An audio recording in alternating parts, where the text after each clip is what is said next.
On her final day of campaigning prior to the California primary, Hillary Clinton decided to take questions after a 27-day hiatus from sitting down with the press. Now, I want you to listen to just a few of these questions. Do you feel the weight of what this means for people? You're on the cusp of being the first female nominee of a major party. What does that mean to you, and how are you reflecting on that? Is it setting in that you might be making some serious history tomorrow?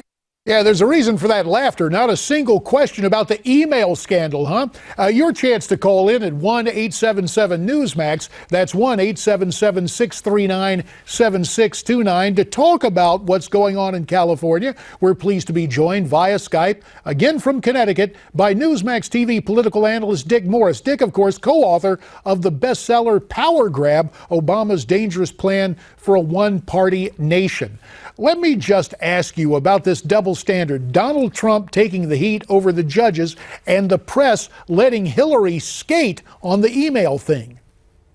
Well, what probably is happening is that the press has had, as you say, 27 days of starvation, where Hillary is seen but not heard, won't talk to them.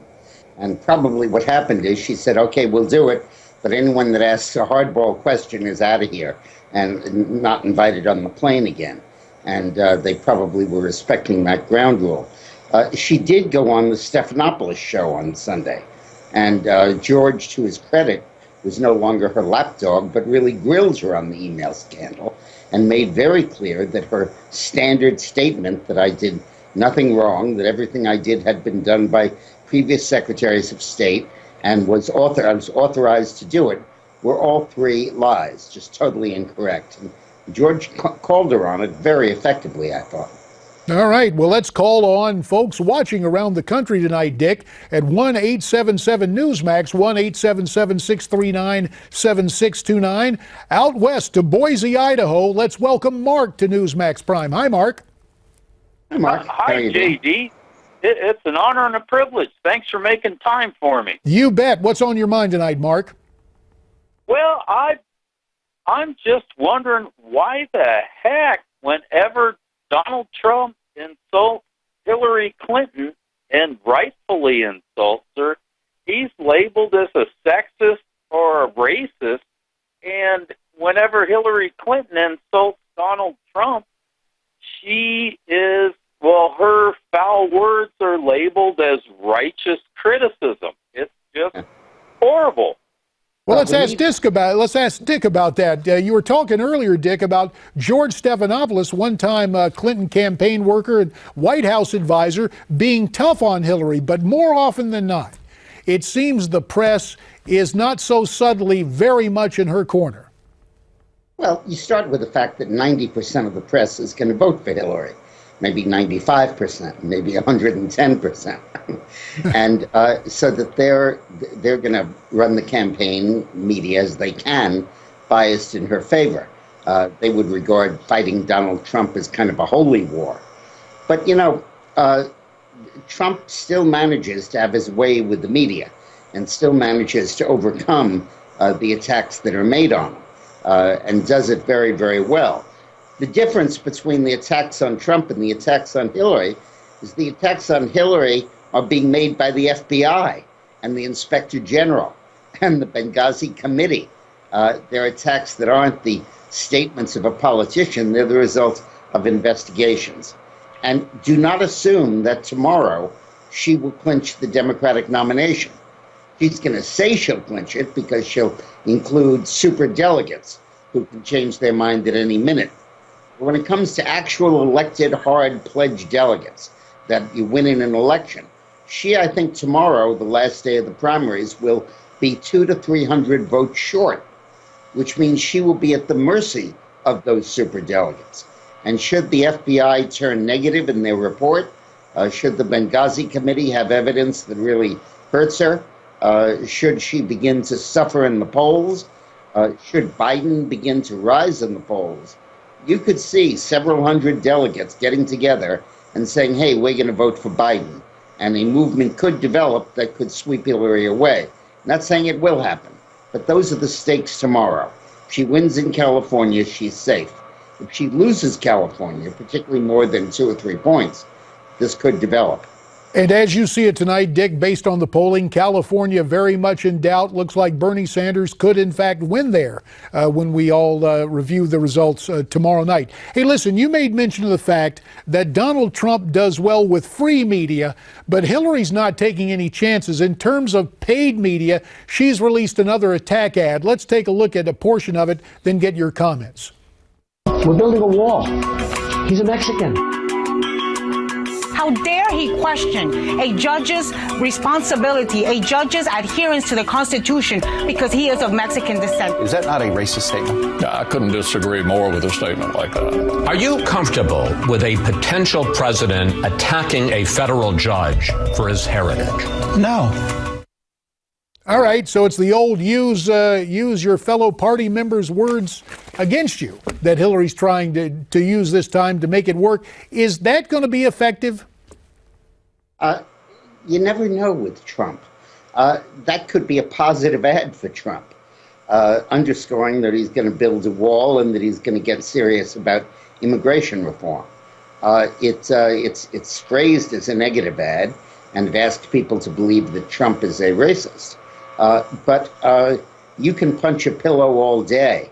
And, you know, the Republican candidates against Donald have been back across this terrain over and over and over again, and none of it has stuck. So let's follow the polling and see if it does. And let's follow up with yet another phone call from Las Vegas.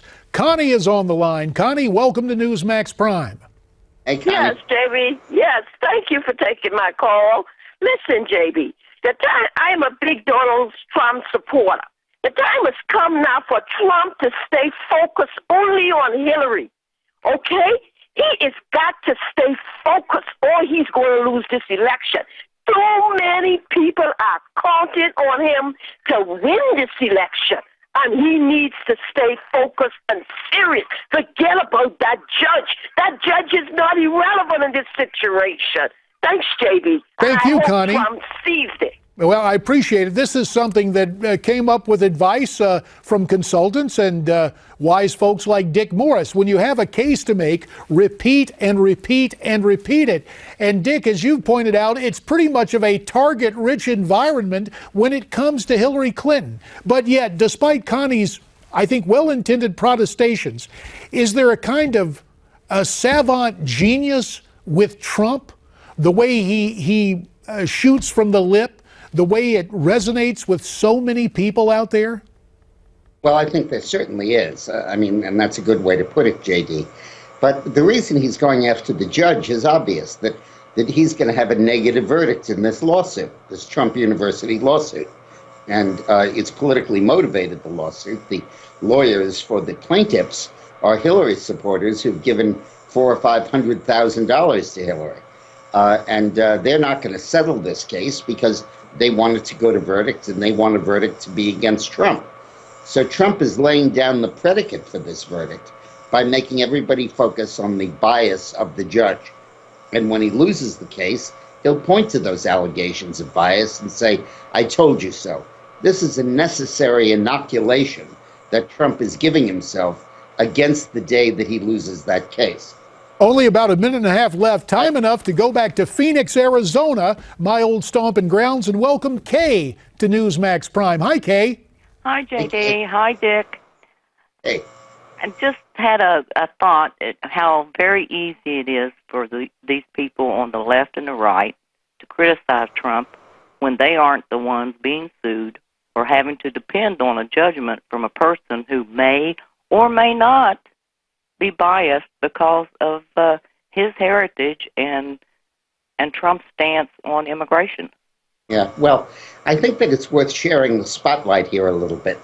Bill Clinton was the president of something called Laureate University, which is a private for-profit college that received $55 million from the State Department. It's an international college. And Bill Clinton personally was paid $16.5 million to be the chancellor. Now, I don't know how many math whizzes there are out there, but that comes to 30% exactly, precisely.